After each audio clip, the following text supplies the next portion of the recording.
বলি সংসারে কোনটা বারণ তো কোনটা কি আনতে হবে সেটা কে দেখবে? আহা, আরে আমি এখন ওসব দেখবো নাকি হিসেব কষবো?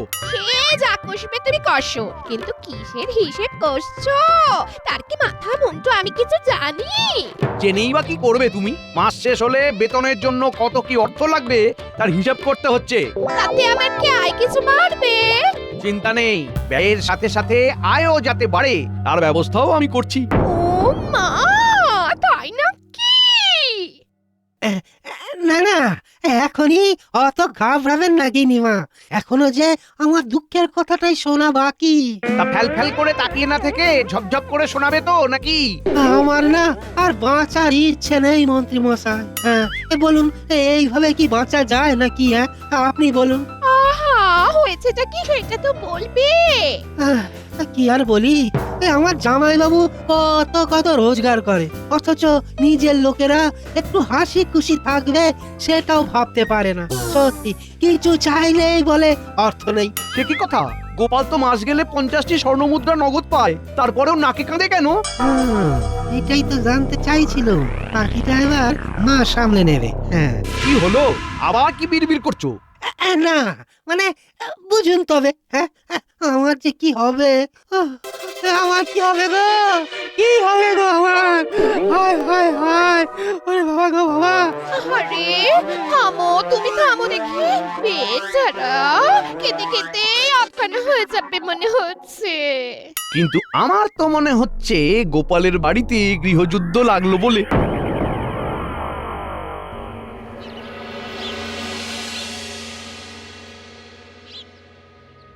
দেখ দেখ দেখ, তোর ভাইয়ের কি অবস্থা হয়েছে দেখ। আহারে, ছেলেটার মুখের দিকে তাকানো যায় না গো। সেই তো ভাই আমার যেন দিন দিন কেমন শুকিয়ে যাচ্ছে। শুকাবো না তো কি? হ্যাঁ, জামাইবাবু তো মনে মনে তেমনই ভেবে রেখেছে। হ্যাঁ, ছি ছি ছি ছি ছি ছি ছি ছি, শুনতেও লজ্জা। ওর মতোই তো অর্থ উপার্জন করে বাকি সভাসদেরা, তবু সবাই কেমন রসে বসে আছে, কিন্তু তোর জামাই বাবুরই অভাব যেন কাটে না। মনে হচ্ছে আমাকে নিয়েই জোর আলোচনা চলছে। আলোচনা নয়, বলো সমালোচনা। হ্যাঁ, সে কি? কেন গো, কি এমন করলাম আমি? কিছু করলে তবে তো বাঁচতাম, কিন্তু তোমার হাত দিয়ে তো কিছুই গলে না। ওই, আর সবাই তো কেমন এটা ওটা সেটা করছে, শুধু তোমারই খালি নাকে কান্না থামে না। হ্যাঁ, আমার মতো বাজে খরচ তো আর বাকিদের নেই, তাই তারা সবটা সামলে নিতে পারে, আমি পারি না। বলি আর কত রকম ভাবে আমার মা ভাইকে অপমান করবে তুমি? তুমি তো ঠিক মতো ভাবনা চিন্তা করে খরচ করো না। হ্যাঁ, সেই জন্যই তো বলি মাসের বেতন প্রতি মাসে প্রথমেই গিন্নির হাতে দিয়ে দেবে, তাহলে কিভাবে কি খরচ করে কোথায় কত টাকা জমানো যায় আমার মেয়ে দেখিয়ে দেবে। হ্যাঁ, ভালোই বুঝতে পারছি। এদের হাতে বেতনের সবটা জমা হলে কিছুই আর বেঁচে থাকবে না, তাই আমাকে অন্য ব্যবস্থা করতে হবে।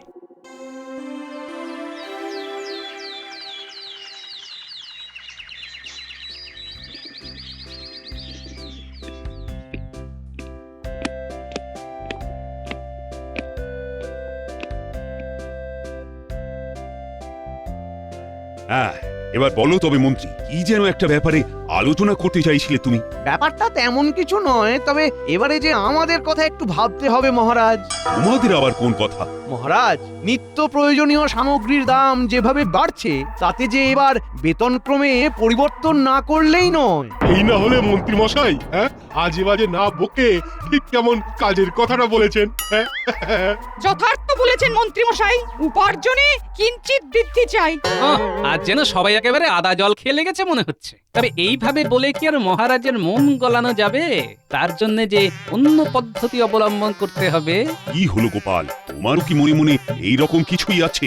আমার মনে যা আছে সেটা না হয় মনে মনেই থাক মহারাজ। সেই ভালো। তবে সবাইকে জানিয়ে দিচ্ছি যে বেতন কোনো মতেই বাড়বে না। অন্য কোনো কিছু প্রস্তাব থাকলে বলতে পারো। মা, গোপালের কি বুদ্ধি! মহারাজের তালে তাল মিলিয়ে কেমন চুপটি করে বসে পড়লো। গোপাল বসে থাকার পাত্র নয়, এইমাত্র কিছু বলবেই বলবে। তবে বলছিলাম কি মহারাজ, বেতন বাড়ুক না বাড়ুক, বেতনের বেশ কিছুটা অংশ যেন ওই ভবিষ্যনিধি হিসাবে জমা রেখে দেওয়া হয়। কিন্তু তাতে লাভ কি হবে? গোপালের তো ওই রকমই কাজ, লাভ লোকসানের বিচার না করেই কথা বলে। লাভ আছে বই কি মন্ত্রী মশাই, ওইভাবে বেতনের কিছুটা জমলে প্রয়োজনে এককালীন সেই অর্থ পাওয়া যাবে। গোপালের কথাটা যুক্তিযুক্ত, ফেলে দেওয়ার মতো নয় মোটেই। কিন্তু তাতে তো বেতন কমে যাবে, সমস্যা কি করে কমবে? আমিও তো সেই কথাই বলছি, বেতন বাড়ার বদলে কমে যাবে, তাতে নাকি আবার ভালোও হবে। তোমার ভালো তোমার কাছেই রাখো গোপাল। ভালো কি আর শুধু আমার একার হবে? এতে সকলেরই ভবিষ্যৎ সুরক্ষিত হবে, আর রাজকোষে অর্থ জমা থাকলে তার সুদও পাওয়া যাবে। বর্তমানের কথা না ভেবে ভবিষ্যৎ ভাবার কোনো যুক্তি নেই, এতে আখেরে কাঁচকলা হবে। না না, এবার তো মনে হচ্ছে সিদ্ধান্ত নিতে বেশ কিছুটা চিন্তা ভাবনা করতে হবে। তবে যারা যারা চাইছে তারা আপাতত অর্থ সঞ্চয় করতে পারে। এটা তবে ঐচ্ছিক ব্যবস্থা করা হোক মহারাজ, বাধ্যতামূলক নয়। এখন না হয় নাই হলো, তবে অল্প কয়েকদিনেই এটাকে আমি বাধ্যতামূলক করেই ছাড়বো। হ্যাঁ, শোন, এবারে কিন্তু তোর মাথাটা ঠান্ডা রাখতে হবে। মাথা তো আমার ঠান্ডাই আছে মা, একেবারে বরফের মতো ঠান্ডা, বরফের মতো। এই ঠান্ডা সেই ঠান্ডা নয়। জামাই বাবা জীবন বেতনের অর্থ তোর হাতে তুলে দিলেও এখনই অত অর্থ তুই নিজের মতো খরচ করতে পারবি না। ঠিক বলেছ তো, তাহলে কি করবো এবার?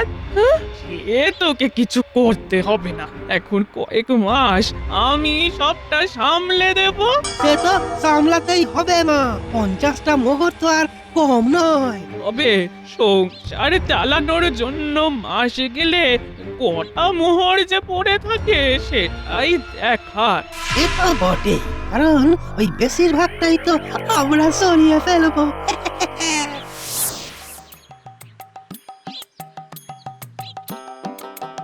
এই নাও গিন্নি, তোমার সংসার এবার তুমি সামলা। ও মা, এইসব মোহর আমার? তবে নয় তো কি, হ্যাঁ, বেতনের অর্থ তোমার হাতে তুলে দিলাম, এবার আমি ঝাড়া হাত পা, দায়ও নেই দায়িত্বও নেই। কয়েকদিন পরে দেখবে মোহরও নেই, সবটাই আমরা মায়ের ছেলেতে সরিয়ে নেব।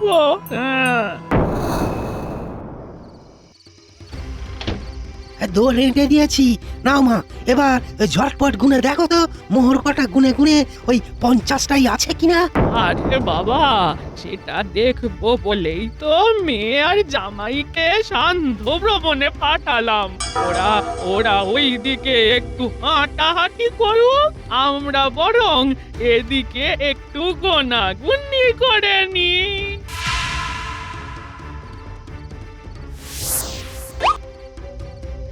কি গুনে তো দেখছি 40টা মোহর আছে। কিন্তু তা কি করে হয়? হিসেব মতো তো 50টা মোহর থাকার কথা। তবে 10টা মোহর কম পড়ছে কেন? বুঝতে হবে ব্যাপারটা, বুঝতে হবে। মোহর কি আর এমনি এমনি কমে গেল? তাহলে এবার কি হবে? না না না না, ঘাবড়ালে চলবে না। যাই হোক না কেন, আমরা আমাদের মতো অর্থ সরিয়ে ফেলার পর যা থাকবে তাই এই সংসার চলবে। না হলে আবার কি? না হলে আবার কি? লোকজনের কাছে ধার চাইতে হবে। গোপালের নামে ধার চাইলে গোপালের মান সম্মান বাড়বে না নিশ্চয়। এই অর্থ সরিয়ে রাখলে বাপ বাপ বলে যা আছে সব বের করে দেবে। হ্যাঁ, যাক, তাহলে এবার একটু একটু করে তোর বুদ্ধিটা খুলছে দেখছি। এবার শুধু বুদ্ধি নয় গো, দেখবে আমার হাতও কেমন খুলবে। মানেটা কি? আরে মানে আবার কি, মানে ওই যে আমি ওই হাত পাততে শুরু করব, 1 সপ্তাহ পর থেকেই ওই ধার চাইতে বেরিয়ে পড়বো। হ্যাঁ,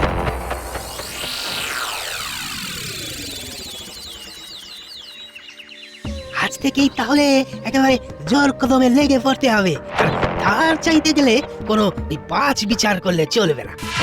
আরে বাস, এ তো দেখছি মেঘ না চাইতেই জল। কার কাছে ধার চাই? হ্যাঁ, ভাবতে না ভাবতেই একেবারে 3 মক্কেলের দেখা পাই। ব্যাপার কি ভাই, আমাদের কাছে কি চাই? আহা, ও কি বলেছে যে ওর কিছু চাই? খামোখা আগে থেকে কেন চাপ দাও ওকে? না না, এই কথাটা রাজকবি মশাই খুব একটা ভুল বলেননি গো। হ্যাঁ, চাই তো বটেই, আর সেটা এই এখনই চাই। হ্যাঁ, তা কি চাওয়ার কথা বলছো তুমি? অন্ন নাকি বাসস্থান? সবকিছুর জন্যই তো এবার আপনাদের কাছেই হাত পাততে হবে আমাকে। বলতেও লজ্জা লাগে যে মাস গেলে জামাইবাবু ঘর বয়ে যা নিয়ে আসেন তাই দিয়ে আর সংসার চলে না। তবে আমরা আর কি করতে পারি? ওই যা করার তা তো আপনারাই করতে পারেন। ওই কিছু কিছু করে অর্থ সাহায্য করে আমাদের সামলে দিন আপাতত। এমন করে বললে তো সাহায্য করতেই হয়। এসো, আমরা যেমন যা পারি অর্থ সাহায্য করি, গোপালের সংসারের হালটা ধরি। এ না হয় ধরলাম, কিন্তু তারপর সেই অর্থ কি আর ফেরত পাবো? পাবেন ওই কি, পাবেন পাবেন, নিশ্চয়ই পাবেন। জামাইবাবু নিজে আপনাদের ওই ধার করা অর্থ নগদে ফেরত দেবেন। হ্যাঁ হ্যাঁ, তাই তো দেওয়া উচিত।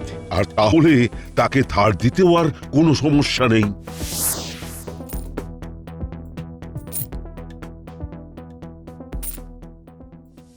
তবে বাপু, এই দেখো, তোমার উপর ভরসা করেই মোহরগুলো দিলাম। তুমি আবার ওই ভরসা করে দিও না জানো। হ্যাঁ, কি যে বলেন রাজ সেনাপতি মশাই। হ্যাঁ, ওই আমার উপর ভরসা না থাকলেও ওই আপনাদের গোপাল ভাঁড়ের ওপর তো আছে। হ্যাঁ, এরপরে বাকি কাজ তো সেই করবে। তাতেই তো খেলা জমবে। যেমন যা দেওয়ার তা তো দিলাম, এবার তবে এলাম।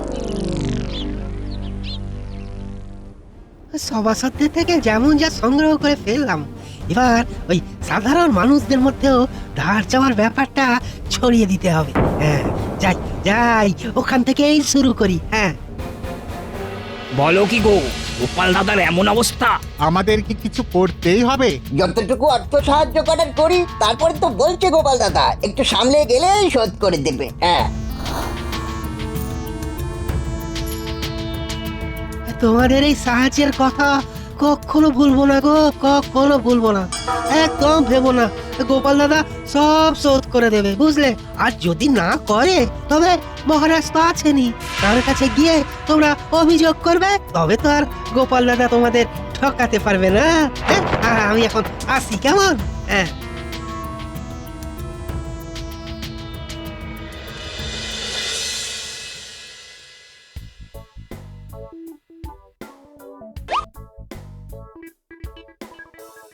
এই মাছের মাথা দিয়ে সোনা মুগ ডালটা আর একটু দিই। হ্যাঁ, না না, থাক থাক, এত কিছু তো হলো। তোকেও বলি হানি বাবা, ওরকম দি দি করতে আছে নাকি? হ্যাঁ, জামাই কি বলবে যে দাও? তোকেই তো দেখে শুনে দিতে হবে। এরপরে সর্ষে ইলিশ আর চিংড়ি মাছের মালাইকারিও তো আছে, সেটা নিয়ে আয়। এরপরে আবার এত কিছু? তাহলেই দেখো, দায়িত্ব নিয়েই তোমার গিন্নি কেমন গুছিয়ে গুছিয়ে চালাচ্ছে। তাই তো দেখছি, বাড়িতে বেশ ভালোই খাতির যত্ন হচ্ছে, কিন্তু হিসেব তো মেলাতে পারছি না। কি গো, কেমন করে চালাতে হয় দেখছো তো? হ্যাঁ, সে কি আর দেখতে পাচ্ছি না? ওইভাবে কি দেখছো বলো তো? হ্যাঁ, বাড়িতে নতুন আসবাব, শাড়ি, রূপোর বাসনপত্র সবই তো ঢেলে আসছে দেখছি। বুঝতে পারছি গন্ডগোল তো কিছু একটা হচ্ছেই হচ্ছে। তাহলেই বোঝো মা আমায় কেমন ভাবে তৈরি করছে। হ্যাঁ, যা হচ্ছে সব তো গোপালের ঘাড় ভেঙেই হচ্ছে। ধার শোধ করার দায়িত্ব গোপালের, আর আসলে ক্ষীর আমরা খাবো।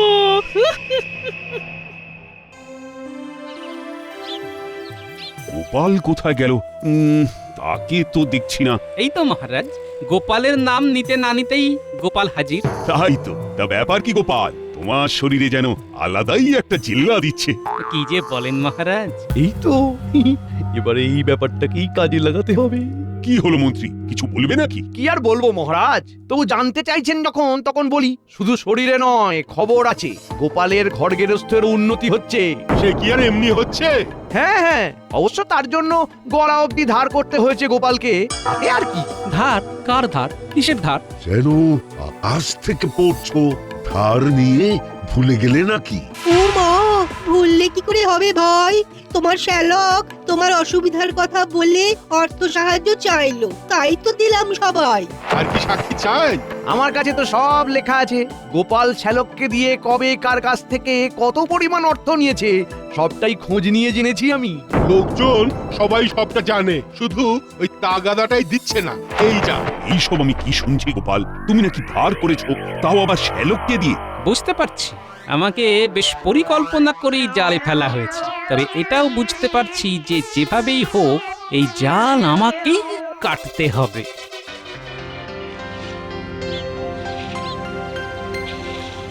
ওই গো গিন্নি, তোমার মা ভাই এরা সব গেলেন কোথায়? কি হলো বলো তো? এই বাইরে থেকে ফিরেই চেঁচিয়ে চেঁচিয়ে যে বাড়ি মাথায় তুলে ফেললে, হ্যাঁ? যাদেরকে মাথায় তুলে রাখার কথা তাদের জন্য তো তেমন কিছু করতে পারিনি, তাই এই যত সামান্য উপহার সামগ্রী নিয়ে এসেছি। তুমি আমাদের জন্য কিছু এনেছো বাবা? কিন্তু এই সবের আবার কি দরকার ছিল? দরকার আছে বই কি, শাশুড়ি মা আর তুমি যেভাবে ধরে ধরে আমার গিন্নিকে সংসার চালানো শেখাচ্ছ, তাতে যে আমি ভীষণ খুশি। এই উপহার তাই তোমাদের জন্য। কই কই কই, দেখি দেখি দেখি, কি এনেছো দেখি। মা, এ কি? এটা আবার তোমার কেমন রসিকতা? বলি, এই এই এত ছোট চাদর কি গায়ে দেওয়া যায় নাকি? অবশ্যই যায়। তাই আবার হয় নাকি? তাই যদি না হয়, মানে তোমরা যদি এই চাদর দিয়ে পুরো দেহ না ঢাকতে পারো, তবে যে আমার নামে ধার করা অর্থ তোমাদেরই শোধ করতে হবে। হ্যাঁ, এ আবার কেমন আবদার শুনি? এইরকম ভাবে অন্যায় কিছু চাপিয়ে দিলে আমরাও মহারাজের কাছে যাব। নিশ্চয়ই যাবেন, 100 বার যাবেন। তাই জন্যই তো এমন চাল চালা, আমি তো সেটাই চাই। বিহিত করুন মহারাজ, বিহিত করুন, কিছু একটা বিহিত করুন। আরে আরে আরে, হয়েছেটা কি সেটা তো আগে বলবে নাকি? এই তো, এই দেখুন না মহারাজ, জামাইবাবু এই ছোট্ট চাদরটা দিয়ে আমাদের গোটা দেহ ঢাকতে বলছেন। আপনি বলুন রাজামশাই, কি করে করা যায় এমন? হ্যাঁ, এদিকে করতে না পারলে আবার ওর সব ধার দেনা নাকি আমাদেরই শোধ করতে হবে। সে কি গোপাল, এই অসম্ভব কাজ কি করে করবে ওরা? এটা কি গোপাল নিজে করতে পারবে? পারবো মন্ত্রী মশাই, কেন পারবো না? এই যে দেখুন দেখুন, কই ভাই, দাও দেখি চাদরটা চাপিয়ে দাও। কি কেমন মজা? হ্যাঁ, এটা ঢাকা দিতে গিয়ে যে ওটা বেরিয়ে পড়ছে গোপাল। এ কি, গোপাল যে নিজের চালে নিজেই কুপোকাত। হ্যাঁ, দেখুন দেখুন মহারাজ, গোপাল পর্যন্ত পারছে না। এটা কেমন হলো গোপাল? কেমন আবার হবে? এই যে এমন হলো। এই মরেছে, এটা কি হলো? ঢাকলাম আর ঢেকে গেল। কিন্তু এটা তো ধোঁকা দেওয়া হলো, এটা কি উচিত হলো? এটাই তো হওয়া উচিত মহারাজ। চাদরের মাপ অনুযায়ী যেমন পাটাকে ছোট করে নিতে হয়, তেমনি আয় অনুযায়ী ব্যয় করতে হয়। আমার শাশুড়ি আর শ্যালক সেটাই ভুলে গিয়েছিল। বোঝো কাণ্ড, কিভাবে কি মিলিয়ে দিল গো? তবে সেই ভুলের জন্য ধারের অর্থ এখন আমার শাশুড়ি আর শ্যালককেই শোধ দিতে হবে। আমাদের পক্ষে এটা সম্ভব নয়। আমাদের কি আয় আছে যে আমরা শোধ করব?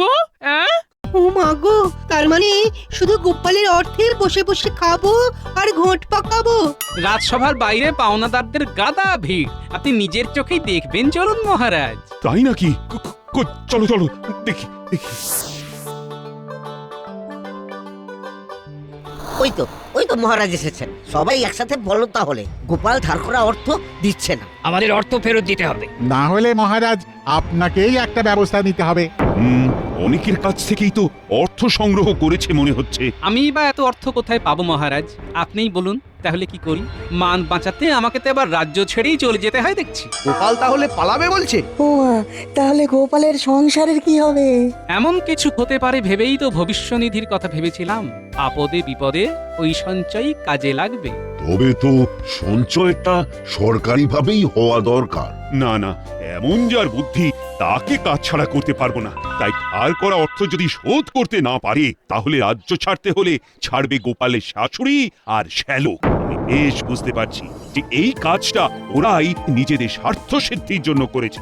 কিন্তু ওই ধার করা অর্থ কি আর সবটা আমাদের কাছে আছে মহারাজ? আপনি আর একবার ভেবে দেখুন মহারাজ। যা ভাবার ভাবা হয়ে গেছে। যেমন যা বললাম তেমন না হলে এইভাবে ধার দেনা জালিয়াতি দায়ে তোমাদের আজীবন জেলের ঘানি টানতে হবে। আমাদের ক্ষমা করে দিন মহারাজ, এমনটা আর হবে না। তা বললে তো এখন আর চলবে না। না না না না না, তাহলে তাহলে ওই জেলে যাওয়ার থেকে আমাদের চলে যাওয়াই ভালো। এই ছিল তবে আমাদের কপালে। হ্যাঁ, কি ভেবেছিলাম আর কি হলো। তাহলে আমাদের ধার দেওয়া অর্থের কি হবে মহারাজ? আমাদের কথাটাও একটু ভাবুন মহারাজ। সেটা না হয় গোপালের শাশুড়ির জমি জায়গা বাজেয়াপ্ত করে কিছু একটা ব্যবস্থা করতে হবে। হ্যাঁ, সেই ভালো। তবে যাই হোক, এই যাত্রায় তো ধারের জন্য ঘাট থেকে বোঝা নামলো। আপাতত ভবিষ্যৎ সুরক্ষিত।